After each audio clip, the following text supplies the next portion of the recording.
Gee whiz, you're traveling with Masonic. I should probably do one of those things where I disguise or distort my voice, but can't be asked. And with 7 views, there's not this overwhelming urge to do so. I was actually supposed to do this, I don't know, can I even call it a video podcast or anything like that? Blog, vlog, who knows? I was meant to do this on Sunday. It didn't work out, as in I fell asleep. And today's Monday, the day after, so I thought I might as well. And it's largely a continuation of what I was talking about 5 days ago. So it says on YouTube, 5 days ago. The God of YouTube. Which makes me wonder, as of the 1st of January, videos created in 2005, are those 12 years old or 13 years old? I was just wondering. But I was thinking back to the gym incident I was talking about in the previous video, where some lady was, it seems, offloading. And I use that term because I met with a friend, I think 2 days later, explained the situation as much or as well as I could. And he explained it was disgraceful for her to be offloading like that. And he also, as people do, gave the alternative scenario of, no, you know, what I would have done is, I would have told her, excuse me, what did you just say? No, repeat what you've just said. No, repeat it exactly how you said it. Now go and say that to each of the people in this gym and see how they respond. And I'm going to stand here and watch you. And then he also followed up by saying, I'd have probably responded and reacted worse. Which is what I think one of the ideal things to do. And you see, I'm not really a fan of this. Be mature, be adult, or as they say in that book, The Way of the Superior Male. Oh, you have to divert her energy, like judo, and give her that masculine presence. Or as they even say on the MGTOW forums, do not argue with women, just walk away. But you know what, some people really have that, I guess, sadomasochistic urge to misuse words. That drive and desire to be dominated. That's why some people provoke you, begging that you ultimately put them in their place. They will provoke you to bring that side out, wanting it almost. And I think that's almost what she wanted, but she didn't really know she wanted it. Which is why when it went awry, she went and caused the other lady, the mysterious other lady, unnamed, no need to name themselves, just the other person.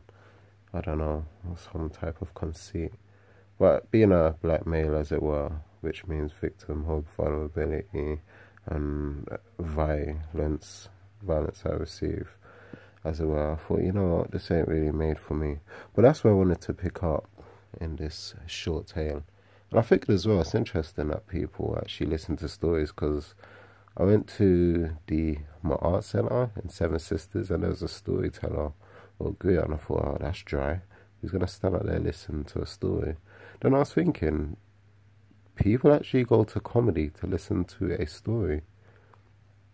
And furthermore, people go to churches to listen to a story. That's one lady invited me to her church, was saying that the pastor says stuff you can relate to. So that's actually what people go to hear, a story. Say some Bible verses and then tie it into your present-day situation. So just something I noticed. So in terms of the story I was saying the other day, what came to mind when I was reflecting on it and having spoken to a few people was the idea of Poe's law. Now, another friend brought this up to me, and I think I had heard the term through, I think, Simon Shepherd's work. But what he was emphasizing was an internet report, and I checked out the report, and it was discussing the manosphere and mentioning some popular names like Milo and Ben Shapiro, and was, I think, referring to them as disinformation. This isn't yet to be a legitimate established thing, but maybe in future I'll have like resources at hand where I could click on my fancy computer. It was given to me like 5 years ago, and I'm still using it as if it just came out. And who knows, maybe I could reference thing and read through articles. But I'll try and add those to tags so this doesn't become one of those obscure YouTube channels for like 0.6 views and the like. And Poe's law came up, how people can disguise their intention, because when I actually went upstairs, if you haven't heard the first podcast, this is probably going to be a bit idle. But when I went to, not confront, just speak with the lady who had approached me quite rudely, she started to switch her story. You heard all types of lies, and this is why I always adopt a masculinist approach, because, you know, in the heat of the moment, when people need to cover up, people need to maintain face, they would just say whatever. Bear in mind, I've been going to this gym at least 8 years. We have always left the gym floor at the exact time it closes, okay? If you don't want to shower, then you just leave. But when I went upstairs, I was like, you know, how you approached me, I can't remember what I said, because people always distort stories. I was like, I think I said I didn't mean to give you the wrong impression, something like that. You know, real feminine prose, as if I believed the words coming out my mouth. But how you approached me was wrong. She was like, oh, I didn't mean to approach you in the wrong way. I was just saying. That's when people are going to lie. Them words come out. I was just saying. You know, they could swing a metal bat at you, and if it misses and then you come for them, it's like, I was just aiming. Well, it became that whole thing, and then you heard the lies about, we finished the gym closed at 2:15, and I was just telling you. So I'm like, well, I saw other people. So it looked like you were picking on me. Of course you're picking on me. You must have thought I was an idiot or something. Who knows? I must have thought I'm the victim. She must have been a victim one time. As we said, offload on someone. Who knows? Not my business. My business is backlash, not maturity, not being the bigger man, not turning the other cheek, one licking you in the head. Anyway, so she starts coming up with all this stuff, and I'm just thinking back to that book, The Great Female Hoax. And even my own experience where toxic females, not all females, not all women are like that, as Kathy Newman would say. Toxic females, and again, toxicity, might just be something created in a moment. Can just improvise, can invent stuff, kind of like makeup does, can just distort things so remorselessly, so cold-blooded, calculating, so removed from ethics and morals, as it were. That just made me think back to Solo 84 stuff when he talks about female nature, and a few of the other manosphere commentators, their names again escape me at this moment. They talk about that manipulating nature of toxic females. Because I remember when I was at Carnival, and it's a story I kept to myself, only as I came to appreciate more of the malicious side of TX, I used the phrase TX for toxic females. As I came to appreciate it, I realised I didn't even need to hide this story. It's a horror story. But I bumped into some lady at Carnival who was drunk. And, you know, I don't even buy it when people say they're drunk, because I soon discovered this lady wasn't as drunk as she made out. Because when it came down to it, she was asking me to buy her food. I was like, yeah, whatever. And it's interesting, because to digress again, I went to someone in Walthamstow. I was just walking around, one of those tribe people was there. Like, excuse me, sir, have you got a minute? And I was like, if you're going to ask me to donate, I'm not going to donate. He's like, no, I'm not going to do that. So we're speaking. In the end, he's talking about his youth club and how if you buy a band for £8 to £10 to just a donation, you can get support, or give support to them. However, if you could dip into your pocket for anything and give that, that's also fine. So, you know, just say whatever to draw them in, rope them in, and then do something different. Lips on our hands. So to come back to this drunk thing, this girl made out as if she was drunk. They were touching up each other. So disgusting, patriarchy. And then it was getting pressed for time because she was with people. Then one of her nieces was coming to find her. And then we were at the back of some shop. And then she was basically like, yo, in there. So he barged into this toilet. And we started speaking. And I say that because I've been thinking about how females just distort our reality. Instead of saying we're having sex, instead of saying we're beating, we're cheating, instead of that, they say, I'm speaking with this person. You know, not even euphemism, that's stupidity. Just disregard for reality. Just disgraceful, like deception almost. We're not speaking, you're having sex. Why are you saying we're talking? We're speaking. When it's like I was thinking about earlier and yesterday, distorting reality and how males have to tolerate, or often tolerate, this distortion of reality with these stupid words. We're speaking. The hell does that mean? You're not speaking, you're doing a lot more than just speaking. What kind of speech is this? Because you know, like how parents talk to children. Would you be worried if how females almost phrase or conceptualize the world or frame things when they say we're speaking? Would you be concerned if people are speaking to your children like that? Anyway, we went in the bathroom, we had sex. Okay, that's the accurate phraseology of this. We're not gonna do the toxic female thing. We're just gonna say things as they were in our patriarchal, anti-ethics, male-dominated worldview. Evil. Have I missed out any of the other superlatives? Have I missed out any of the other Tumblr phrases? And then afterwards, it was awkward. I won't detail, just in case it does come out who this lady was. But at the end, we kissed.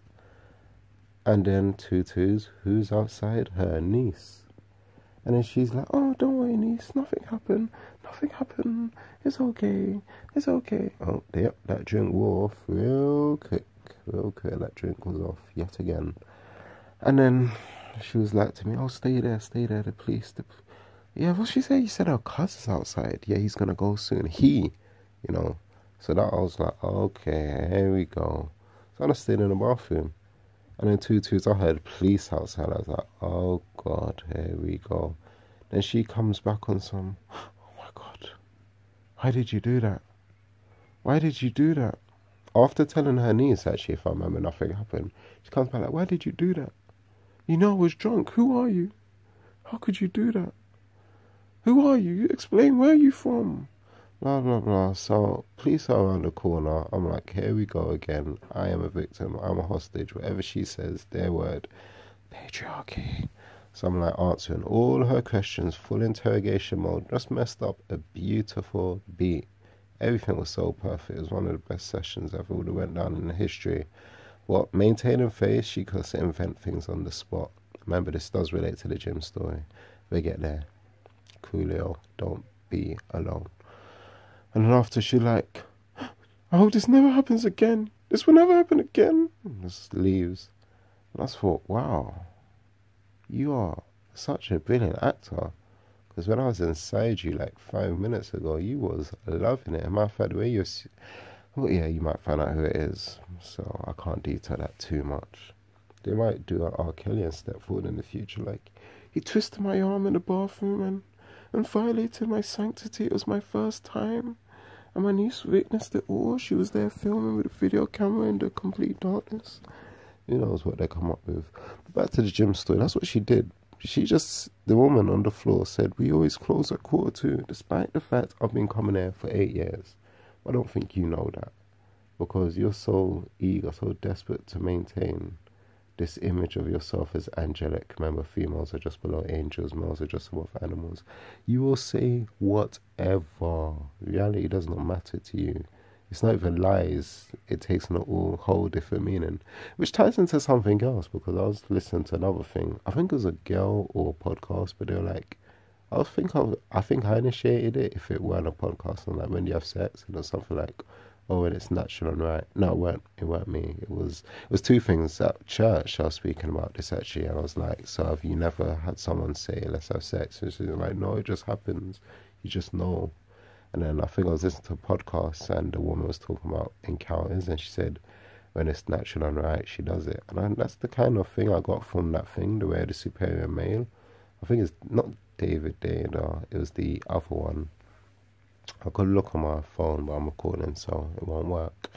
Again, when this gets 1 billion subscribers, then I'll do that. But it was saying about how females are all about the moment, the emotion, not so much long-lasting truth as us disgusting, objectifying, rationalist males are. So we look at things in terms of A, B, material, concrete, whereas females are like, how I feel in this particular moment. And I think that's what they call lies so easy, the toxic ones. Just make up stuff on the spot, in the moment, with a complete passion and conviction, whereby if you're stupid, you'll believe them, even at the expense of your own reality. It's like that stupid thing. You know the Bell Hooks books? I was reading that, I was like, yo, I'm as confused now as I ever was. I was reading that book, Understanding Patriarchy, And honestly, I was none the wiser because all the evidence she was using to prove patriarchy, I swear it was the same evidence I could use to disprove, or to better yet, to prove gynocentrism. I don't really know what matriarchy is. So I'm like, if the arguments which you're using to arrive at your conclusion can be used to arrive at one to the absolute contrary, something's gone wrong in our thinking. And that's kind of what I got from this thing anyway, the way she just made things up in a moment. I'm not too sure how much males and females could even reconcile their thoughts, because coming back to my actual point, it's like that thing about males are selfish, they want to have all different females, where the same argument could that females are selfish because they want to keep one man to themselves. And Cyndi Lauper says some guys take a beautiful girl and hide away from the rest of the world. So that's what some females are doing to males. Patriarchy in reverse. Ha ha ha. But that was the disturbing thing, because even in the book, not The Great Female Deception, not Sex-Ploytation, yeah, I think it's that, The Great Female Con, he says that. Because it's so easy for females to access sex, they could just hide away and do whatever, and then deny it for the rest of their lives unless someone finds out. I'm telling you, see that bathroom incident, had no one found out, she would just kept that to herself. That's what I surmise, that's what I infer. Because her little niece came at that time, and I think her niece pressed her, was obvious. Who knows, maybe there was some stains somewhere on her trousers. Then it became, okay, change that script, got to do something else now. It's none of this loving, tender female stuff. It's all, okay, that doesn't work, on to the next one. It's kind of like that thing about, oh, you lost your job? Don't worry, I've got 5 other ones lined up. Which ties into something else I saw, actually, which was about when guys tell females to cut off all of their friends, and then the female on this picture is like, but you have your friends, I'm not telling you to cut them off. When the picture just said, quite correctly, as a guy, if I'm speaking to 10 people, I can most probably do bits with 2 of them. As a female, if you're speaking to 10 people, you can most likely do bits with all 10. It's not the same thing. And we know that, but that's what they're saying in that book about the female con, that she can always just access all these guys and just keep quiet about it. That's why a guy would probably try to do stuff on the spot there and then, where the female will go out with the girls, will go on holiday, go to a resort, who knows, and book hotels and do all of this stuff. That's why it's funny they talk about side chicks and side ninjas and the like, because it's so much easier for females because of gynocentrism, where everything seems to just be in their favour.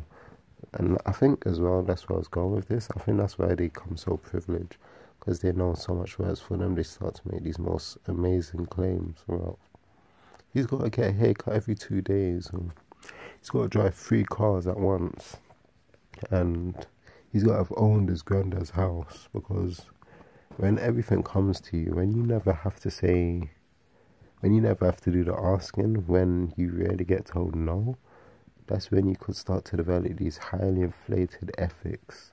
That's when you could start to live in this idealistic land. And that's when it comes to this thing about, I'm not going to approach guys, I'm just going to stand there and shake some bottom and they're going to approach me. And I'm sure every guy's had some stuff like that, where she can't just come saying, hey, I'm interested in you, I find you attractive, I want to speak to you. It's not like they're going to say, hey, I want some dick. But, you know, just say something like that, approach you. So it's going to be, let me just walk by and stare at him. And even there, the gynocentrism runs so deep that it's like, even if a guy doesn't respond to them, what have they got? More lies, more invention, more things they could tell themselves, more narratives such as, he's not man enough, he's not brave enough, he must be gay. And it's always that self-correcting narrative to make the female feel good, to always hide face, to always maintain a sense of psychological stability. Kind of like that thing about the world needs the Negroids, because otherwise, who would they despise? How would they stabilize themselves? The libidinal economy Frank Wilderson speaks about. And so females need these anti-male narratives in order to sustain themselves, in order to live. It's a means of revival. It's like, I didn't get what I wanted, but I can have some type of revival, be reborn again. Born again.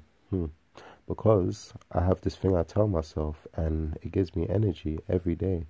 So I could fail to get a response out of 10 guys, but I could say they're all gay because I'm so beautiful. I'm female. I have a vagina. I'm special, as the femme queen in our secondary school used to say. That's why they have all these stories to tell themselves, and nothing really breaks it.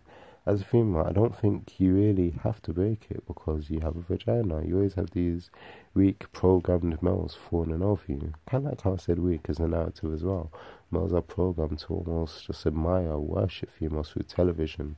Stupid stuff. Whereas I remember a silly thing I saw when I was younger about a guy pretending he's gay so a girl could lie down next to him.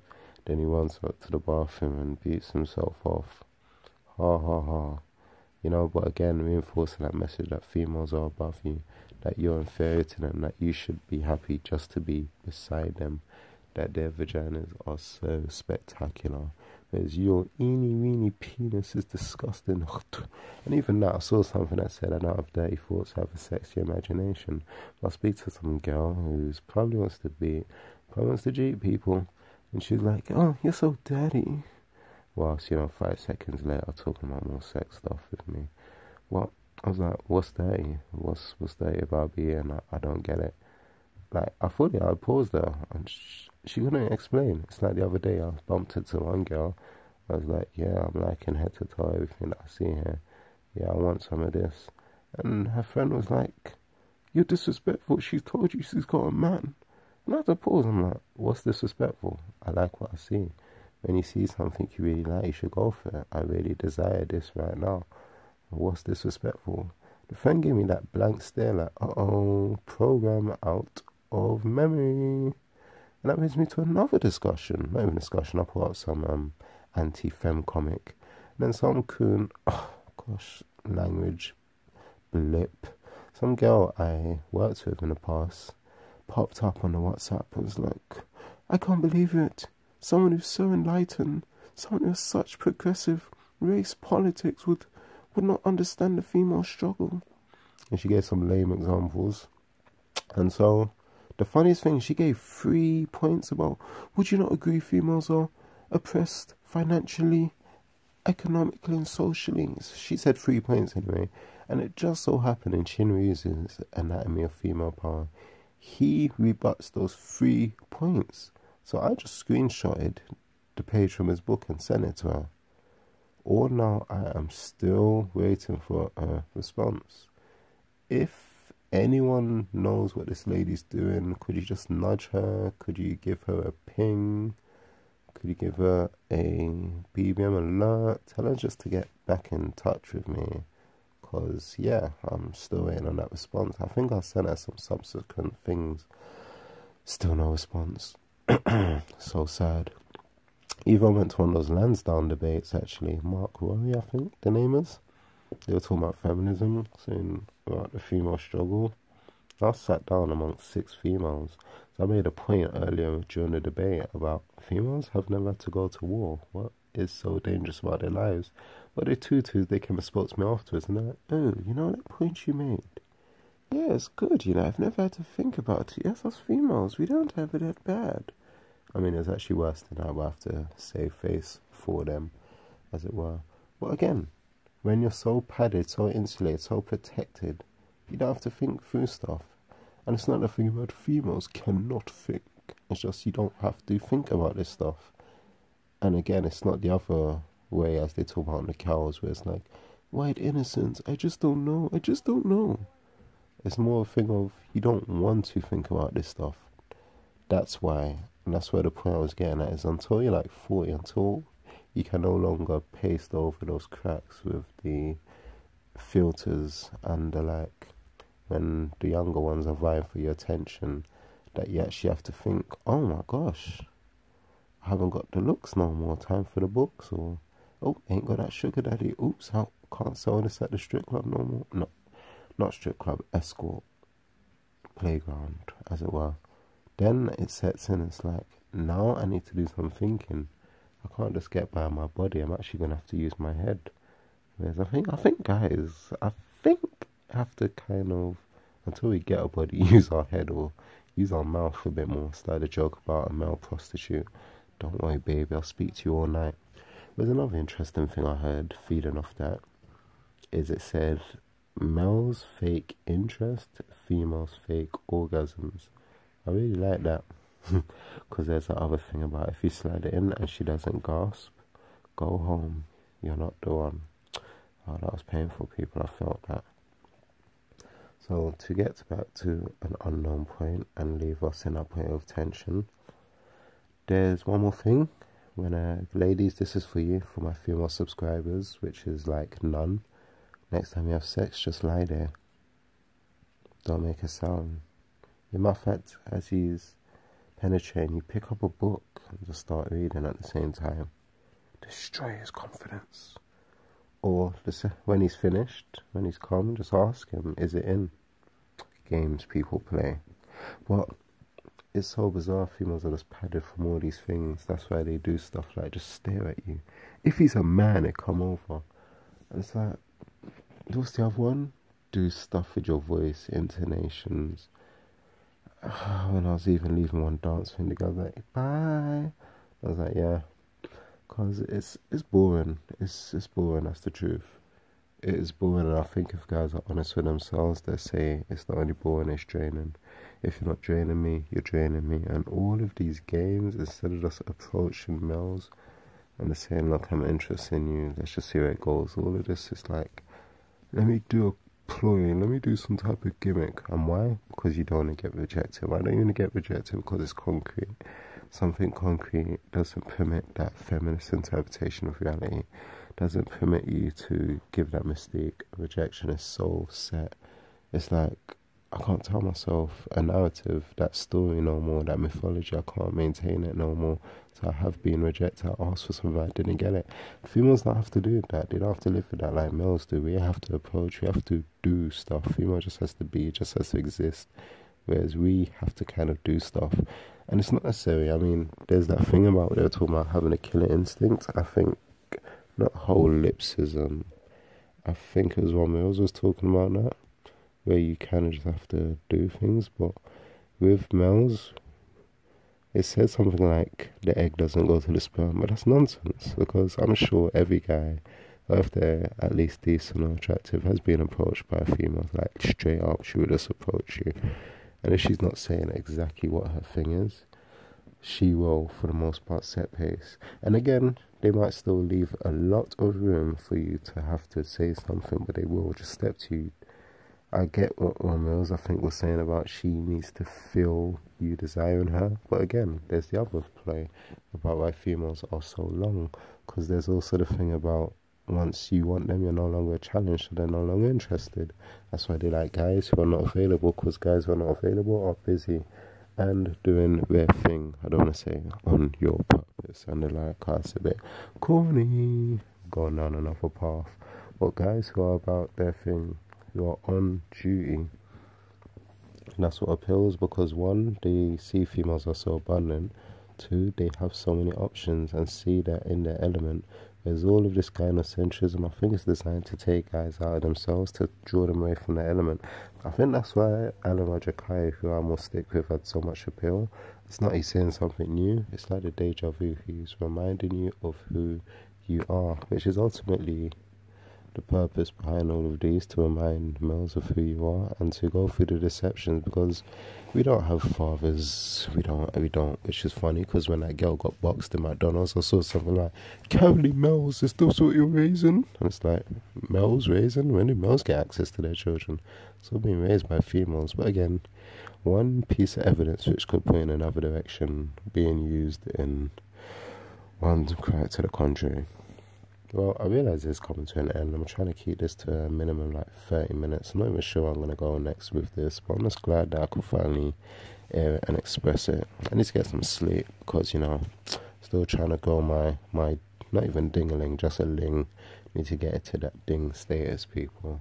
So you're watching some of these guys on X-Vids, and yeah, man, they're putting on work on Sarah Banks and the like. Well, that's me. I'm gonna add some tags and hopefully I can grow this. Appreciate your feedback and the usual boring stuff about subscribe to this blank screen and the like. But yeah, I want to grow this. This is the channel. I'm gonna add a WhatsApp so you can follow my lame updates and I could feel important by having more viewers. But if anyone's offended, nothing personal, take it collectively.